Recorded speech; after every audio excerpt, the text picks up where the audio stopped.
our master teaches the true doctrine that governs this realm is concealed and always will be. Or was it that it's not concealed and won't be? And I think he said something about all other faiths being an aspect of the divine revealing itself to humanity, but that it only feeds them what they already believe, and they make it God, or what they don't believe, or something. Hey, do you want to buy something from the shop? Lord Buddha commands you buy something good. Preface 1. Concerning great things, one should either be silent or one should speak loftily. Loftily, that is to say, cynically and innocently. 2. What I am now going to relate is the history of the next 2 centuries. I shall describe what will happen, what must necessarily happen, the triumph of nihilism. This history can be written already, for necessity itself is at work in bringing it about. This future is already proclaimed by 100 different omens. As a destiny, it announces its advent everywhere. For this music of tomorrow, all ears are already pricked. The whole of our culture in Europe has long been writhing in an agony of suspense which increases from decade to decade as if in expectation of a catastrophe. Restless, violent, helter-skelter, like a torrent that will reach its bourne and refuses to reflect. Yea, that even dreads reflection. 3. On the other hand, the present writer has done little else hitherto than reflect and meditate. Like PG2, an instinctive philosopher and anchorite who found his advantage in isolation, in remaining outside, in patience, procrastination, and lagging behind. Like a weighing and testing spirit who has already lost his way in every labyrinth of the future. Like a prophetic bird spirit that looks backwards when it would announce what is to come. Like the first perfect European nihilist who, however, has already outlived nihilism in his own soul, who has outgrown, overcome, and dismissed it. 4. For the reader must not misunderstand the meaning of the title which has been given to this evangel of the future. The will to power, an attempted transvaluation of all values. With this formula, a counter-movement finds expression in regard to both a principle and a mission, a movement which in some remote future will supersede this perfect nihilism, but which nevertheless regards it as a necessary step both logically and psychologically towards its own advent, and which positively cannot come, except on top of and out of it. 4. Why is the triumph of nihilism inevitable now? Because the very values current amongst us today will arrive at their logical conclusion in nihilism. Because nihilism is the only possible outcome of our greatest values and ideals. Because we must first experience nihilism before we can realize what the actual worth of these values was. Sooner or later, we shall be in need of new values. First book, European Nihilism. A plan. 1. Nihilism is at our door. Whence comes this most gruesome of all guests to us? To begin with, it is a mistake to point to social evils, physiological degeneration, or even to corruption as a cause of nihilism. This is the most straightforward and most sympathetic age that ever was. Evil, whether spiritual, physical, or intellectual, is in itself quite unable to introduce nihilism, i.e., the absolute repudiation of worth, purpose, desirability. These evils allow of yet other and quite different explanations. But there is one very definite explanation of the phenomena. Nihilism harbors in the heart of Christian morals.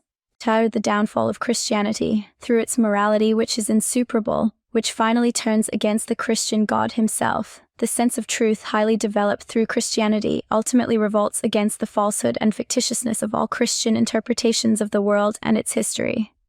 The recoil stroke of God is truth, in the fanatical belief, is all is false. Buddhism of action. Then 3. Doubt in morality is the decisive factor. The downfall of the moral interpretation of the universe which loses its raison d'etre once it has tried to take flight to a beyond, meets its end in nihilism.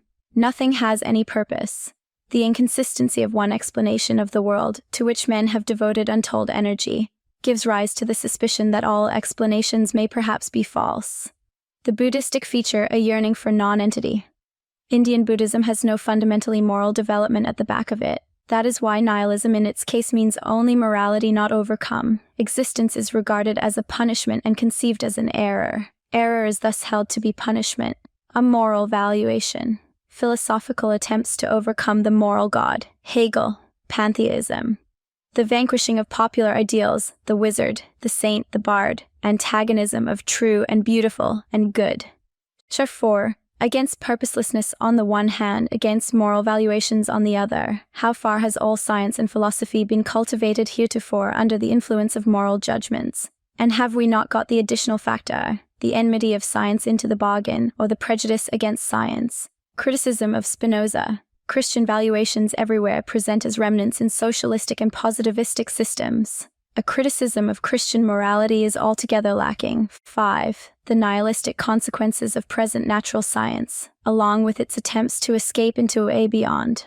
Out of its practice there finally arises a certain self-annihilation, an antagonistic attitude towards itself, a sort of anti-scientificality. Since Copernicus, man has been rolling away from the center towards X. Circa 6.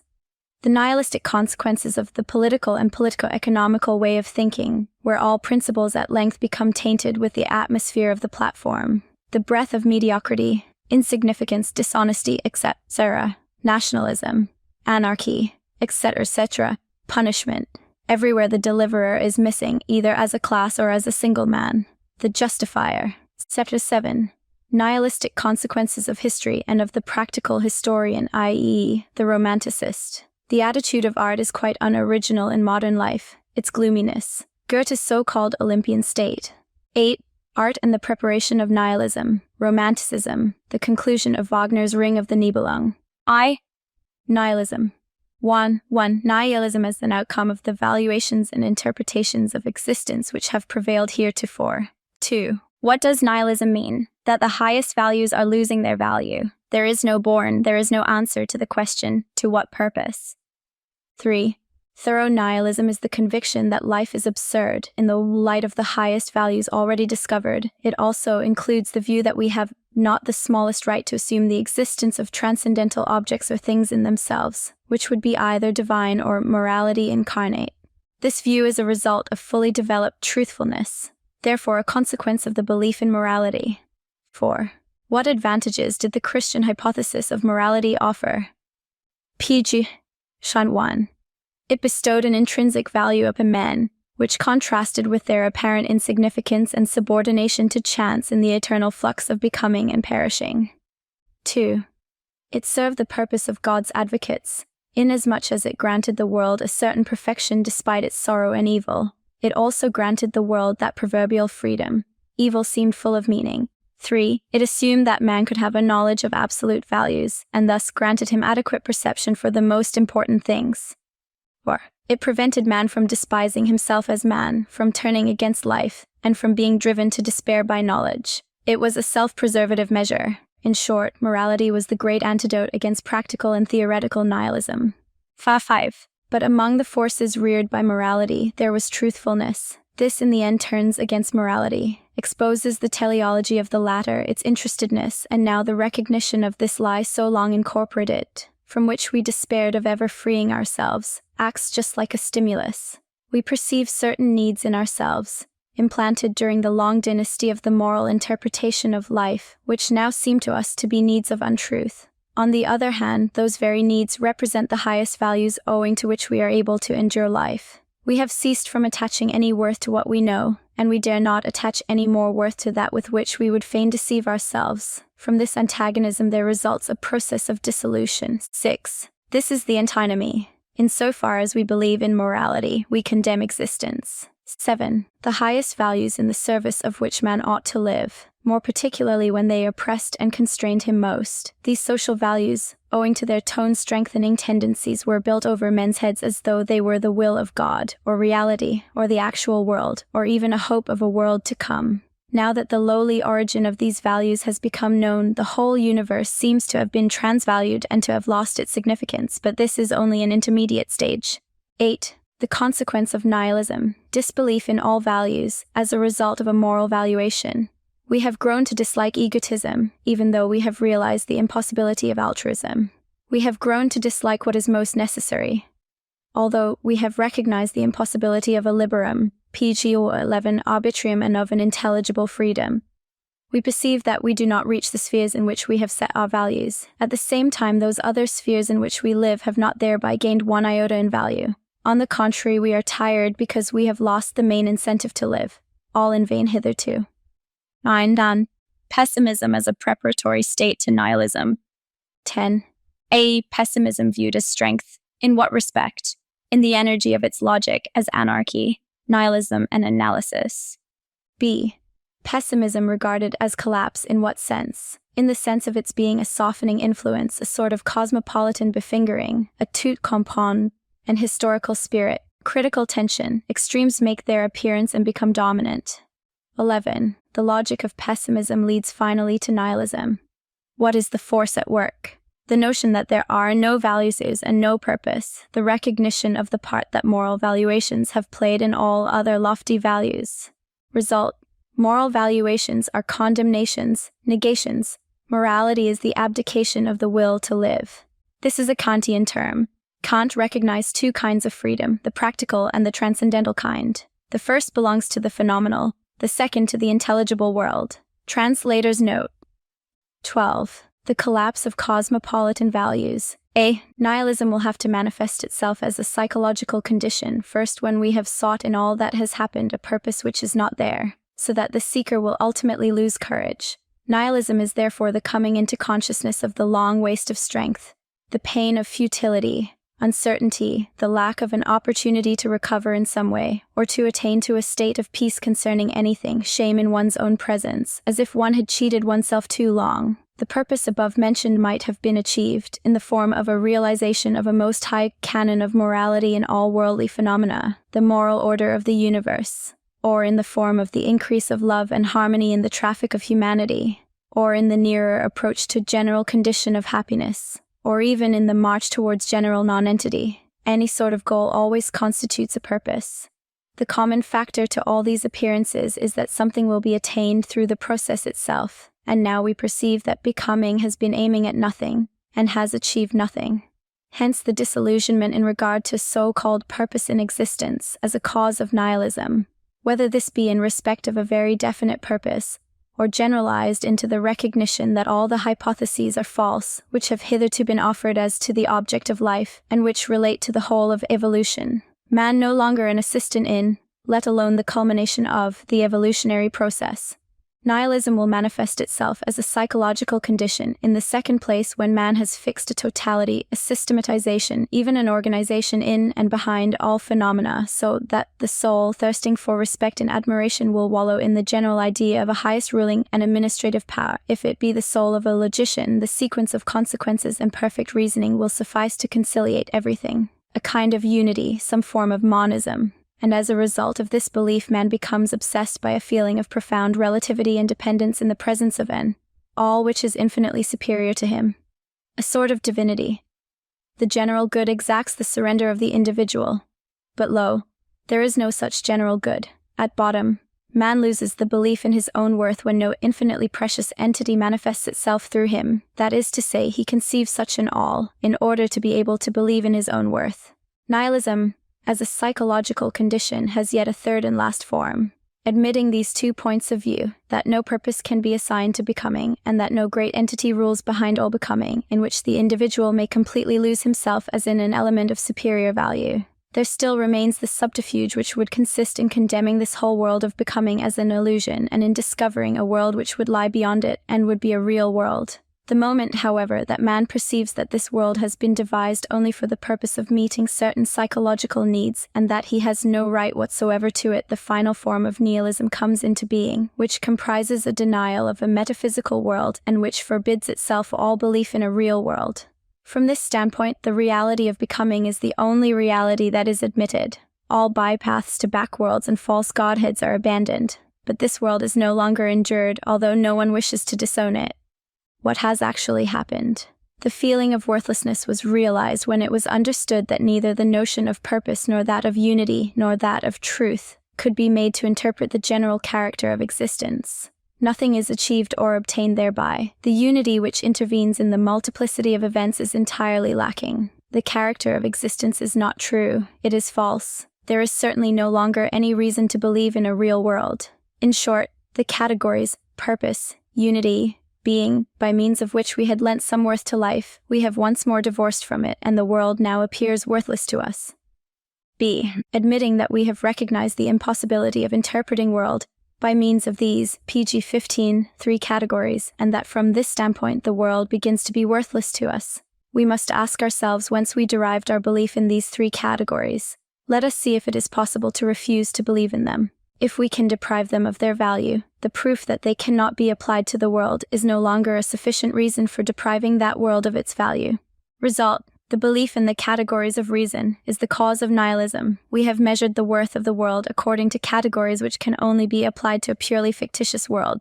Conclusion: all values with which we have tried hitherto to lend the world some worth, from our point of view, and with which we have therefore deprived it of all worth once these values have been shown to be inapplicable. All these values are, psychologically, the results of certain views of utility, established for the purpose of maintaining and increasing the dominion of certain communities, but falsely projected into the nature of things. It is always a man's exaggerated ingenuousness to regard himself as the sense and measure of all things. This probably refers to Kant's celebrated table of 12 categories. The four classes, quantity, quality, relation, and modality, are each provided with three categories. Translator's note. 13. Nihilism represents an intermediary pathological condition. The vast generalization, the conclusion that there is no purpose in anything, is pathological. pg 16. Whether it be that the productive forces are not yet strong enough, or that decadence still hesitates and has not yet discovered its expedients. The conditions of this hypothesis, that there is no truth, that there is no absolute state of affairs, no thing in itself, this alone is nihilism, and of the most extreme kind. It finds that the value of things consists precisely in the fact that these values are not real and never have been real, but that they are only a symptom of strength on the part of the valuer, a simplification serving the purposes of existence. 14. Values and their modification are related to the growth of power of the valuer. The measure of disbelief and of the freedom of spirit which is tolerated, viewed as an expression of the growth of power. Nihilism viewed as the ideal of the highest spiritual power, of the over-rich life, partly destructive, partly ironical. 15. What is belief? How is a belief born? All belief assumes that something is true. The extremist form of nihilism would mean that all belief, all assumption of truth, is false, because no real world is at hand. It were therefore only an appearance seen in perspective, whose origin must be found in us. Seeing that we are constantly in need of a narrower, a shortened and simplified world. This should be realized, that the extent to which we can, in our heart of hearts, acknowledge appearance and the necessity of falsehood without going to rack and ruin is the measure of strength. In this respect, nihilism, in that it is the negation of a real world and of being, might be a divine view of the world. 16. If we are disillusioned, we have not become so in regard to life, but owing to the fact that our eyes have been opened to all kinds of desiderata. With mocking anger we survey that which is called ideal. We despise ourselves only because we are unable at every moment of our lives to quell that absurd emotion which is called idealism. This pampering by means of ideals is stronger than the anger of the disillusioned one. 17. To what extent does Schopenhauerian nihilism continue to be the result of the same ideal as that which gave rise to Christian theism? The amount of certainty concerning the most exalted desiderata, the highest values and the greatest degree of perfection, was so great that the philosophers started out from it as if it had been an a priori and absolute fact. God, at the head as the given quantity. Truth. To become like God. To be absorbed into the divine being. These were for centuries the most ingenious and most convincing desiderata, but that which convinces is not necessarily true on that account. It is nothing more nor less than convincing. An observation for donkeys. The granting of a personal reality to this accretion of ideals has been unlearned. People have become atheistic, but has the ideal actually been abandoned? The latest metaphysicians, as a matter of fact, still seek their true reality in it, the thing in itself beside which everything else is merely appearance. Their dogma is that because our world of appearance is so obviously not the expression of that ideal, it therefore cannot be true, and at bottom does not even lead back to that metaphysical world as cause. The unconditioned, in so far as it stands for that highest degree of perfection, cannot possibly be the reason of all the conditioned. Schopenhauer, who desired it otherwise, was obliged to imagine this metaphysical basis as the antithesis to the ideal, as an evil, blind will. Thus it could be that which appears, that which manifests itself in the world of appearance. But even so he did not give up that ideal absolute, he circumvented it. Kant seems to have needed the hypothesis of intelligible freedom in order to relieve the ens perfectum of the responsibility of having contrived this world as it is. In short, in order to explain evil, scandalous logic for a philosopher.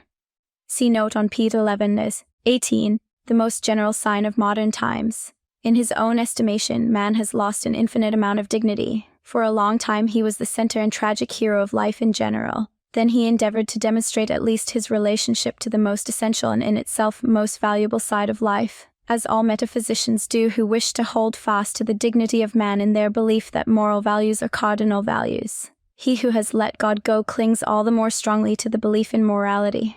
19. Every purely moral valuation, as, for instance, the Buddhistic, terminates in nihilism. Europe must expect the same thing. It is supposed that one can get along with a morality bereft of a religious background, but in this direction the road to nihilism is opened. There is nothing in religion which compels us to regard ourselves as valuing creatures. 20. The question which nihilism puts, namely, to what purpose, is the outcome of a habit hitherto to regard the purpose as something fixed, given and exacted from outside, that is to say, by some supernatural authority. Once the belief in this has been unlearned, the force of an old habit leads to the search after another authority which would know how to speak unconditionally and could point to goals and missions. The authority of the conscience now takes the first place. The more morality is emancipated from theology, the more imperative does it become, as a compensation for the personal authority, or the authority of reason, or the gregarious instinct, the herd, or history with its immanent spirit which has its goal in itself, and to which one can abandon oneself. One would like to evade the will, as also the willing of a goal and the risk of setting oneself a goal. One would like to get rid of the responsibility. Fatalism would be accepted. Finally, happiness, and with a dash of humbug, the happiness of the greatest number. It is said, 1. A definite goal is quite unnecessary. 2. Such a goal cannot possibly be foreseen. Precisely now, when will in its fullest strength were necessary, it is in the weakest and most pusillanimous condition, absolute mistrust concerning the organizing power of the will. 21. The perfect nihilist. The nihilist's eye idealizes in an ugly sense and is inconstant to what it remembers. It allows its recollections to go astray and to fade. It does not protect them from that cadaverous coloration with which weakness dyes all that is distant and past. And what it does not do for itself, it fails to do for the whole of mankind as well. That is to say, it allows it to drop. 22. Nihilism. It may be two things. A. Nihilism as a sign of enhanced spiritual strength, active nihilism. B. Nihilism as a sign of the collapse and decline of spiritual strength, passive nihilism. 23. Nihilism, a normal condition. It may be a sign of strength. Spiritual vigor may have increased to such an extent that the goals toward which man has marched hitherto, the convictions, articles of faith, are no longer suited to it, for a faith generally expresses the exigencies of the conditions of existence, a submission to the authority of an order of things which conduces to the prosperity, the growth, and power of a living creature. On the other hand, a sign of insufficient strength to fix a goal, a wherefore, and a faith for itself. It reaches its maximum of relative strength as a powerful destructive force in the form of active nihilism. Its opposite would be weary nihilism, which no longer attacks, its most renowned form being Buddhism.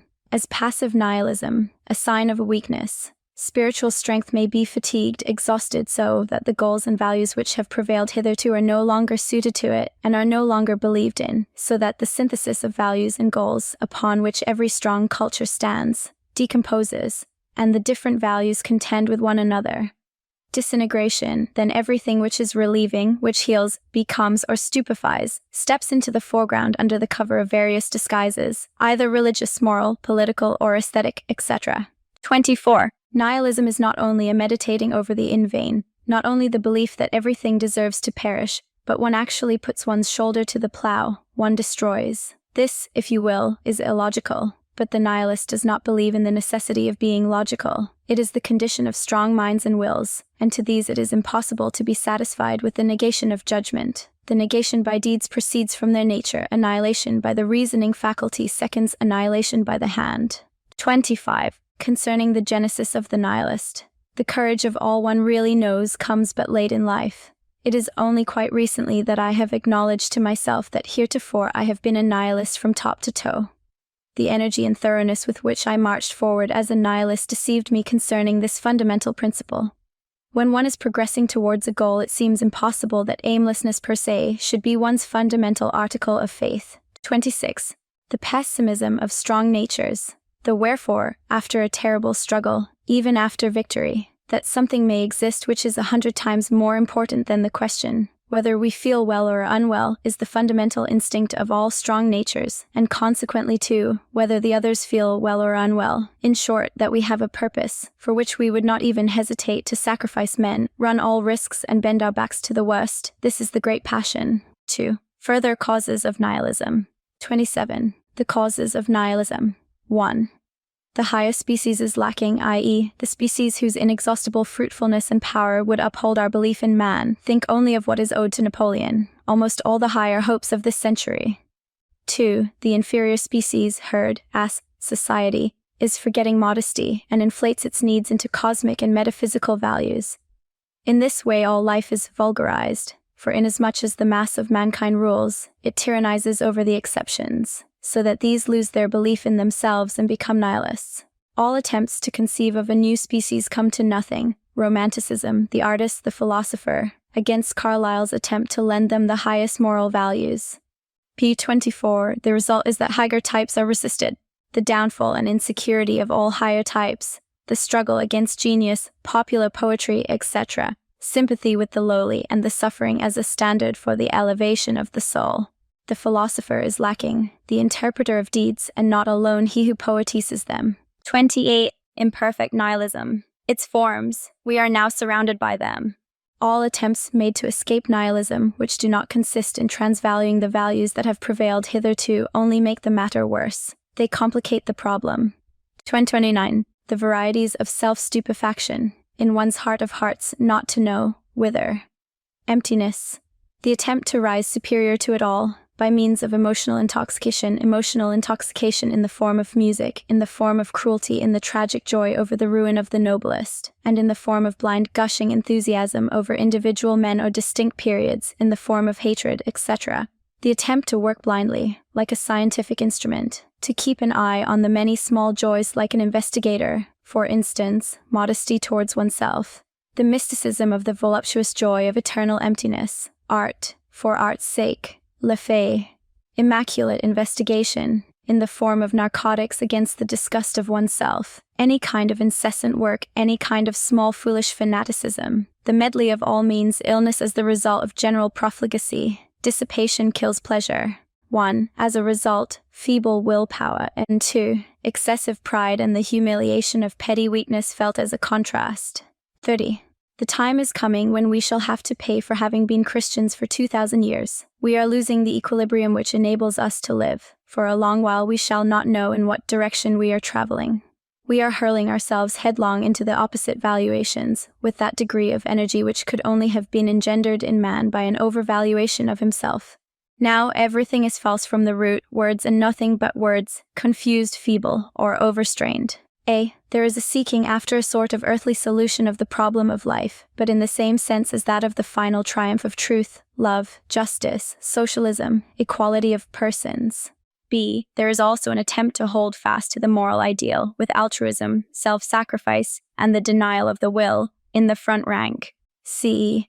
There is even an attempt to hold fast to a beyond, were it only as an ontological X, but it is forthwith interpreted in such a way that a kind of metaphysical solace after the old style may be derived from it. D. There is an attempt to read the phenomena of life in such a way as to arrive at the divine guidance of old, with its powers of rewarding, punishing, educating, and of generally conducing to a something better in the order of thing. E. People once more believe in good and evil, so that the victory of the good and the annihilation of the evil is regarded as a duty. This is English and is typical of that blockhead, John Stuart Mill. F.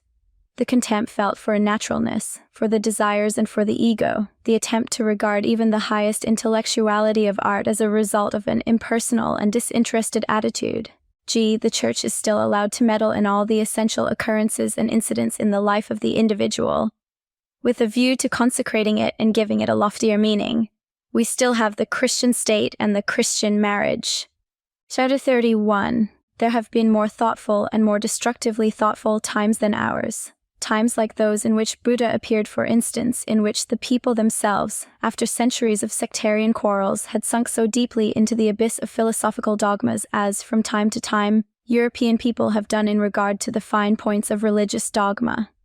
Literature and the press would be the last things to seduce one to any high opinion of the spirit of our times. The millions of spiritists, and a Christianity with gymnastic exercises of that ghastly ugliness which is characteristic of all English inventions, throw more light on the subject.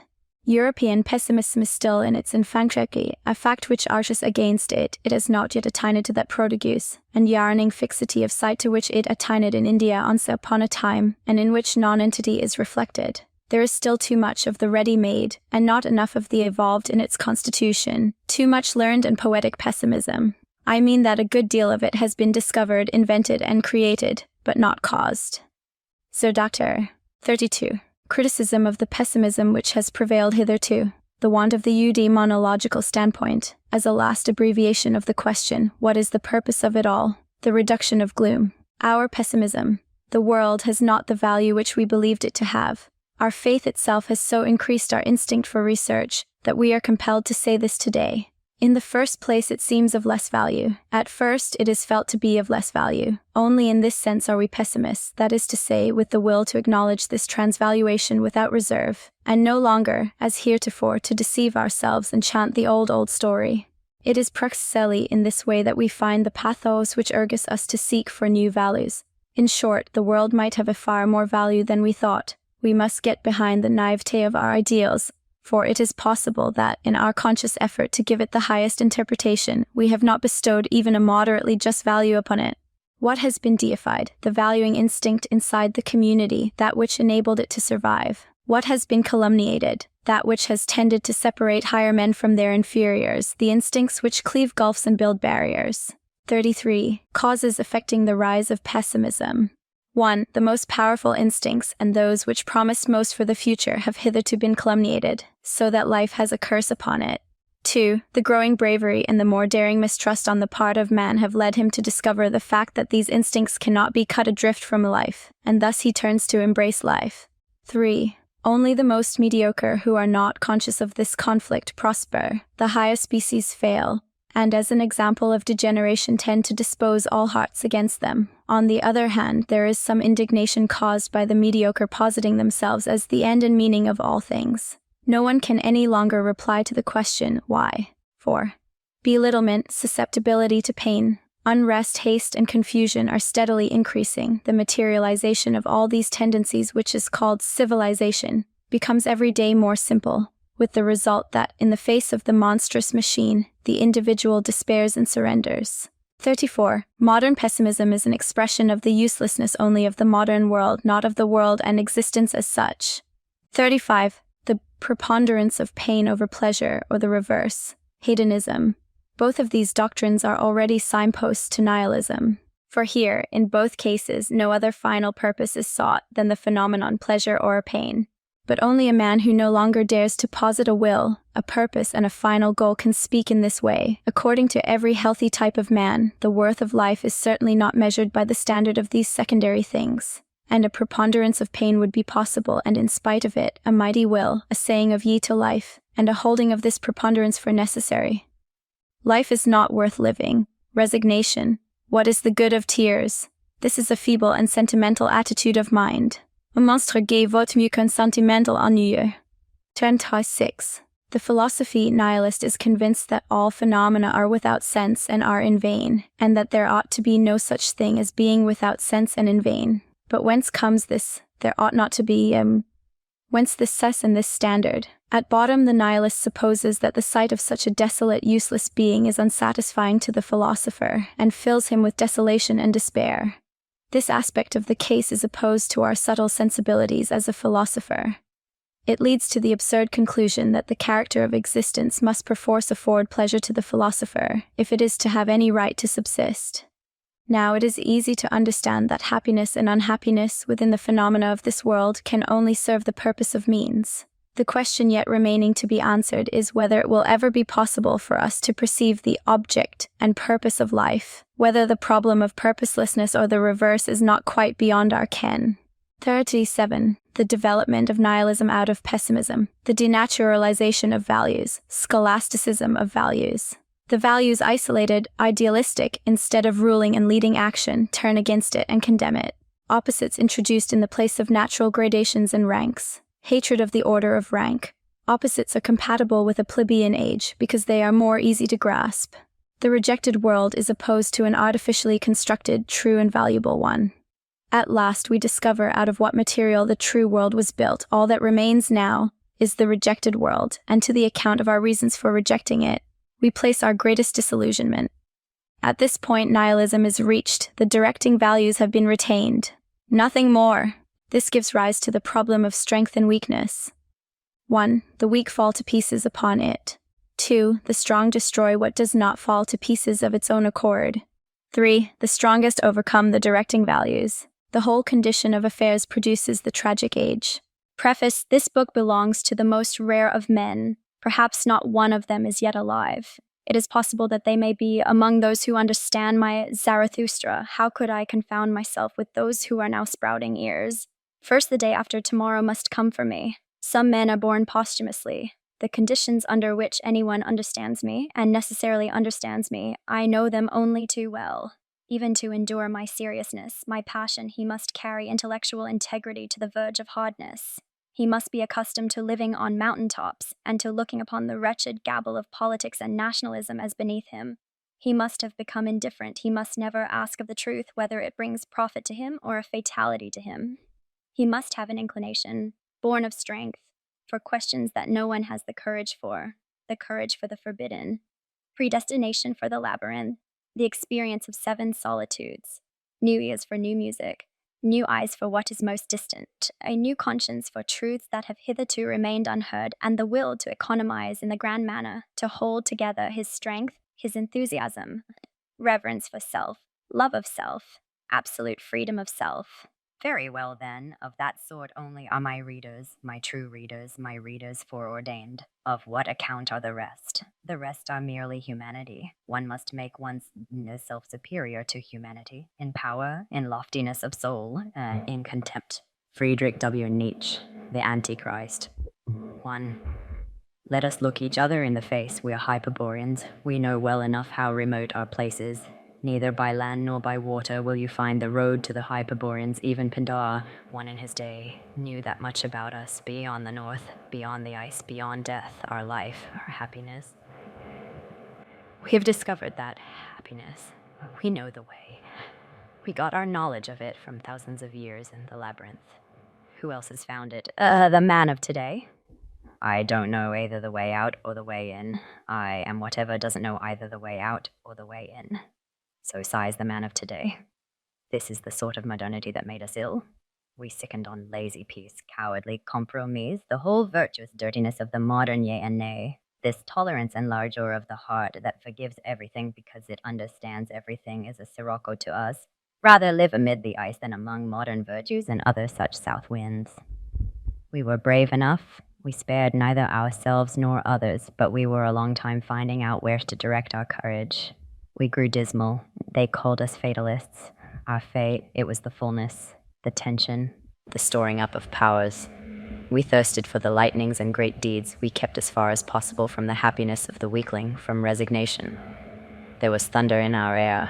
Nature, as we embodied it, became overcast, for we had not yet found the way, the formula of our happiness, a yea, a nay, a straight line, a goal. See the 10th Pythian Ode. See also the 4th book of Herodotus. The Hyperboreans were a mythical people beyond the Rhopaean mountains in the far north. They enjoyed unbroken happiness and perpetual youth. 2.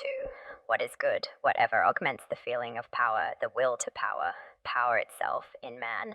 What is evil, whatever springs from weakness.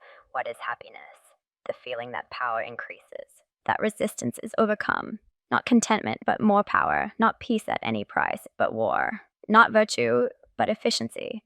Virtue in the Renaissance sense. Virtue free of moral acid. The weak and the botched shall perish, first principle of our charity, and one should help them to it. What is more harmful than any vice? Practical sympathy for the botched and the weak. Christianity. 3. The problem that I set here is not what shall replace mankind in the order of living creatures. Man is an end, but what type of man must be bred, must be willed as being the most valuable, the most worthy of life, the most secure guarantee of the future. This more valuable type has appeared often enough in the past, but always as a happy accident, as an exception, never as deliberately willed. Very often it has been precisely the most feared. Hitherto it has been almost the terror of terrors, and out of that terror the contrary type has been willed, cultivated and attained. The domestic animal, the herd animal, the sick brute man, the Christian. 4. Mankind surely does not represent an evolution toward a better or stronger or higher level, as progress is now understood. This progress is merely a modern idea, which is to say, a false idea. The European of today in his essential worth falls far below the European of the Renaissance. The process of evolution does not necessarily mean elevation, enhancement, strengthening. True enough, it succeeds in isolated and individual cases in various parts of the earth, and under the most widely different cultures, and in these cases, a higher type certainly manifests itself, something which, compared to mankind in the mass, appears as a sort of Superman. Such happy strokes of high success have always been possible, and will remain possible, perhaps, for all time to come. Even whole races, tribes, and nations may occasionally represent such lucky accidents. Size. 5. We should not deck out and embellish Christianity. It has waged a war to the death against this higher type of man. It has put all the deepest instincts of this type under its ban. It has developed its concept of evil, of the evil one himself, out of these instincts. The strong man is the typical reprobate, the outcast among men. Christianity has taken the part of all the weak, the low, the botched. It has made an ideal out of antagonism to all the self-preservative instincts of sound life. It has corrupted even the faculties of those natures that are intellectually most vigorous by representing the highest intellectual values as sinful, as misleading, as full of temptation. The most lamentable example, the corruption of Pascal, who believed that his intellect had been destroyed by original sin, whereas it was actually destroyed by Christianity. 6.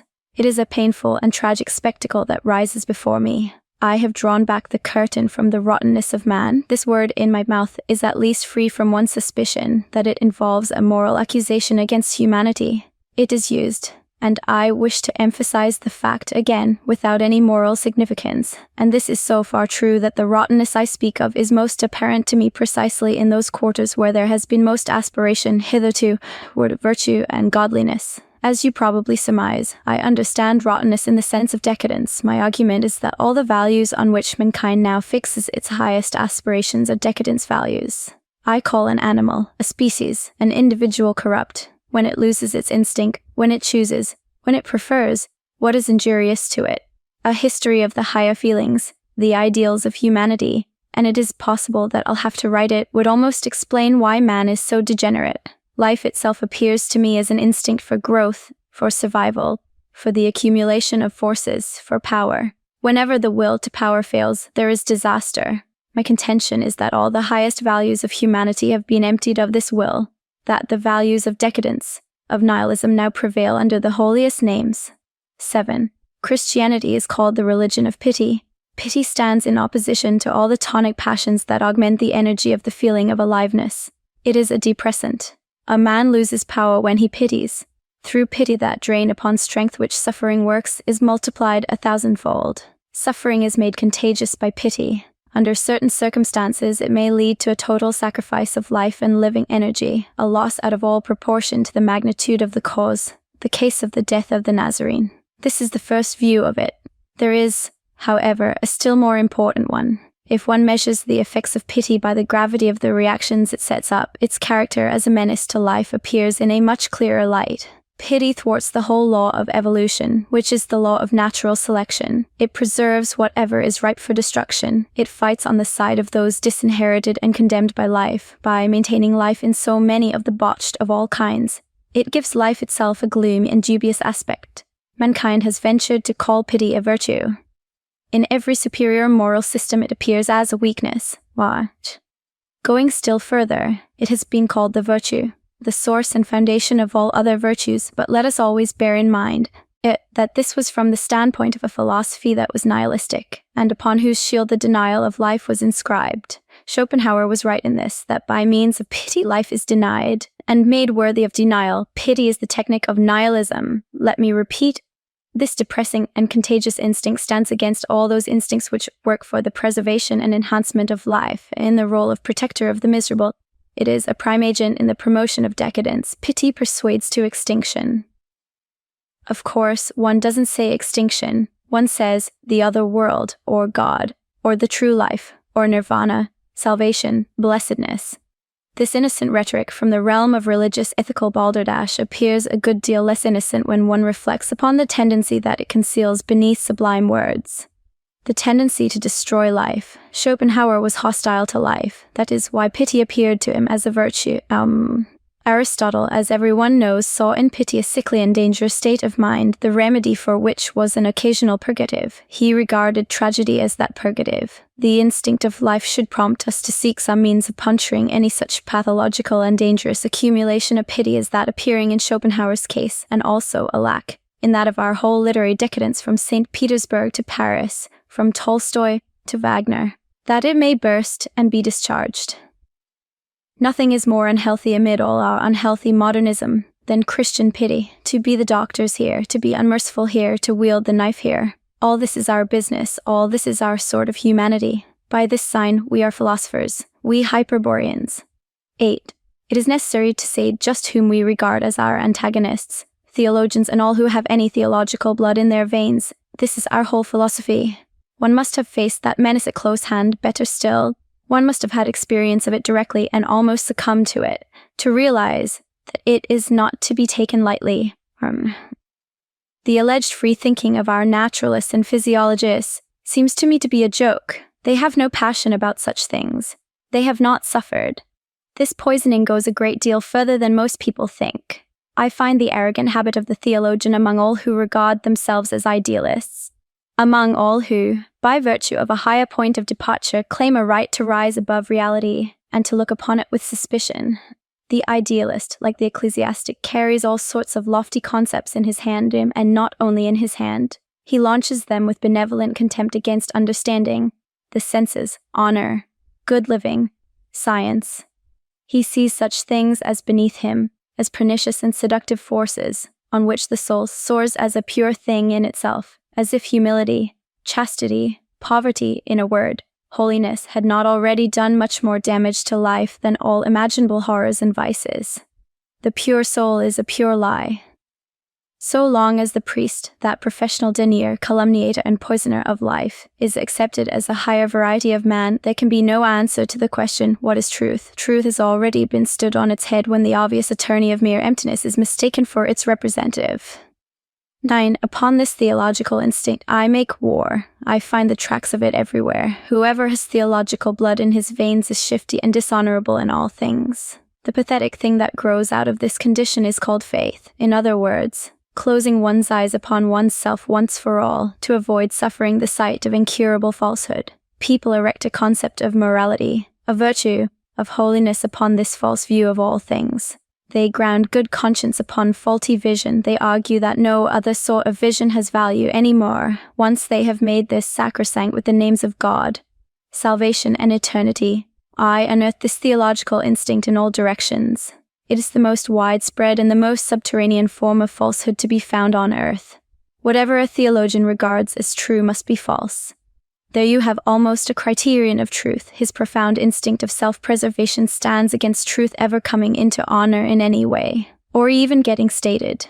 Wherever the influence of theologians is felt, there is a transvaluation of values, and the concepts true and false are forced to change places. Whatever is most damaging to life is there called true, and whatever exalts it, intensifies it, approves it, justifies it, and makes it triumphant is there called false. When theologians, working through the consciences of princes or of peoples, stretch out their hands for power, there is never any doubt as to the fundamental issue, the will to make an end. The nihilistic will exerts that power, and here, preface, as it is my intention within a very short time to confront my fellow men with the very greatest demand that has ever yet been made upon them, it seems to me above all necessary to declare here who and what I am. As a matter of fact, this ought to be pretty well known already, for I have not held my tongue about myself. but the disparity which obtains between the greatness of my task and the smallness of my contemporaries is revealed by the fact that people have neither heard me nor yet seen me. I live on my own self-made credit, and it is probably only a prejudice to suppose that I am alive at all. I do but require to speak to any one of the scholars who come to the Ober Engadine in the summer in order to convince myself that I am not alive. Under these circumstances, it is a duty, and one against which my customary reserve, and to a still greater degree the pride of my instincts, rebel, to say, "Listen, for I am such and such a person. For heaven's sake, do not confound me with anyone else." As it is my intention within a very short time to confront my fellow men with the very greatest demand that has ever yet been made upon them, it seems to me above all necessary to declare here who and what I am. As a matter of fact, this ought to be pretty well known already, for I have not held my tongue about myself. But the disparity which obtains between the greatness of my task and the smallness of my contemporaries is revealed by the fact that people have neither heard me nor yet seen me. I live on my own self-made credit, and it is probably only a prejudice to suppose that I am alive at all. I do but require to speak to any one of the scholars who come to the Ober Engadine in the summer in order to convince myself that I am not alive. Under these circumstances, it is a duty, and one against which my customary reserve, and to a still greater degree the pride of my instincts, rebel, to say, "Listen, for I am such and such a person. For heaven's sake, do not confound me with anyone else. I am, for instance, in no wise a bogeyman or moral monster. On the contrary, I am the very opposite in nature to the kind of man that has been honored hitherto as virtuous. Between ourselves, it seems to me that this is precisely a matter on which I may feel proud. I am a disciple of the philosopher Dionysus, and I would prefer to be even a satyr than a saint. But just read this book. Maybe I have here succeeded in expressing this contrast in a cheerful and at the same time sympathetic manner. Maybe this is the only purpose of the present work. The very last thing I should promise to accomplish would be to improve mankind. I do not set up any new idols. May old idols only learn what it costs to have legs of clay. To overthrow idols is the name I give to all ideals, is much more like my business. In proportion as an ideal world has been falsely assumed, reality has been robbed of its value, its meaning, and its truthfulness. The true world and the apparent world, in plain English, the fictitious world and reality. Hitherto the lie of the ideal has been the curse of reality. By means of it, the very source of mankind's instincts has become mendacious and false. So much so that those values have come to be worshipped which are the exact opposite of the ones which would ensure man's prosperity, his future, and his great right to a future. He who knows how to breathe in the air of my writings is conscious that it is the air of the heights, that it is bracing. A man must be built, PG3, for it. Otherwise the chances are that it will chill him. The ice is near, the loneliness is terrible, but how serenely everything lies in the sunshine, how freely one can breathe, how much one feels lies beneath one. Philosophy, as I have understood it hitherto, is a voluntary retirement into regions of ice and mountain peaks, the seeking out of everything strange and questionable in existence, everything upon which hitherto morality has set its ban. Through long experience derived from such wanderings in forbidden country, I acquired an opinion very different from that which may seem generally desirable, of the causes which hitherto have led to men's moralizing and idealizing. The secret history of philosophers, the psychology of their great names, was revealed to me. How much truth can a certain mind endure? How much truth can it dare? These questions became for me ever more and more the actual test of values. Error, the belief in the ideal, is not blindness. Error is cowardice. Every conquest, every step forward in knowledge is the outcome of courage, of hardness towards oneself, of cleanliness towards oneself. I do not refute ideals, all I do is to draw on my gloves in their presence. Nitimur invetitum. With this device my philosophy will one day be victorious, for that which has hitherto been most stringently forbidden is without exception truth. In my life work my Zarathustra holds a place apart. With it I gave my fellow men the greatest PG4 gift that has ever been bestowed upon them. This book, the voice of which speaks out across the ages, is not only the loftiest book on earth, literally the book of mountain air, the whole phenomenon, mankind, lies at an incalculable distance beneath it, but it is also the deepest book, born of the inmost abundance of truth, an inexhaustible well, into which no pitcher can be lowered without coming up again laden with gold and with goodness. Here it is not a prophet who speaks, one of those gruesome hybrids of sickness and will to power whom men call founders of religions. If a man would not do a sad wrong to his wisdom, he must, above all, give proper heed to the tones, the halcyonic tones that fall from the lips of Zarathustra. The most silent words are harbingers of the storm. Thoughts that come on dove's feet lead the world. The figs fall from the trees. They are good and sweet, and when they fall, their red skins are rent. A north wind am I unto ripe figs. Thus, like figs, do these precepts drop down to you, my friends. Now drink their juice and their sweet pulp. It is autumn all around, and clear sky, and afternoon. No fanatic speaks to you here. This is not a sermon. No faith is demanded in these pages.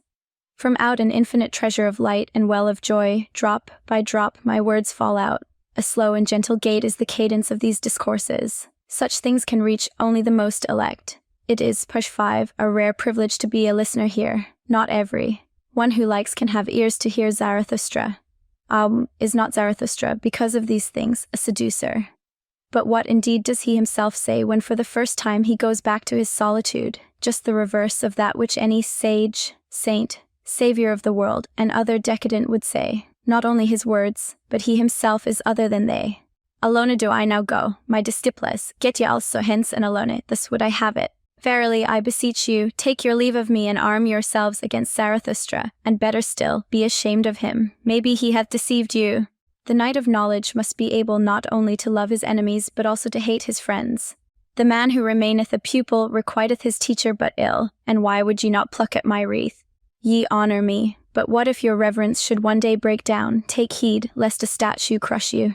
Ye say ye believe in Zarathustra, but of what account is Zarathustra?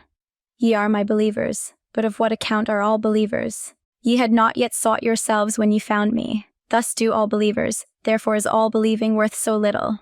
Now I bid you lose me and find yourselves, and only when ye have all denied me will I come back unto you. Friedrich Nietzsche. On this perfect day, when everything is ripening, and not only the grapes are getting brown, a ray of sunshine has fallen on my life. I looked behind me, I looked before me, and never have I seen so many good things all at once. Not in vain have I buried my 44th year today. I had the right to bury it, that in it which still had life has been saved and is immortal. The first book of the transvaluation of all values, the songs of Zarathustra, the twilight of the idols, my attempt to philosophize with the hammer, all these things are the gift of this year and even of its last quarter. How could I help being thankful to the whole of my life? That is why I am now going to tell myself the story of my life. Zarathustra's Prologue. 1. When Zarathustra was 30 years old, he left his home and the lake of his home and went into the mountains. There he enjoyed his spirit and solitude, and for 10 years did not weary of it. But at last his heart changed, and rising one morning with the rosy dawn, he went before the sun and spake thus unto it, Thou great star, what would be thy happiness if thou hadst not those for whom thou shinest? For 10 years hast thou climbed hither unto my cave. Thou wouldst have wearied of thy light and of the journey, had it not been for me, mine eagle, and my serpent. But we awaited thee every morning, took from thee thine overflow, and blessed thee for it. Lo, I am weary of my wisdom, like the bee that hath gathered too much honey. I need hands outstretched to take it. I would fain bestow and distribute, until the wise have once more become joyous in their folly, and the poor happy in their riches. Therefore must I descend into the deep, as thou doest in the evening, when thou goest behind the sea, and givest light also to the netherworld, thou exuberant star. Like thee must I go down, as men say, to whom I shall descend. Bless me then, thou tranquil eye, that canst behold even the greatest happiness without envy. Bless the cup that is about to overflow, that the water may flow golden out of it, and carry everywhere the reflection of thy bliss. Lo, this cup is again going to empty itself, and Zarathustra is again going to be a man. Thus began Zarathustra's downgoing. When is my shift over? I want to go home and read manga.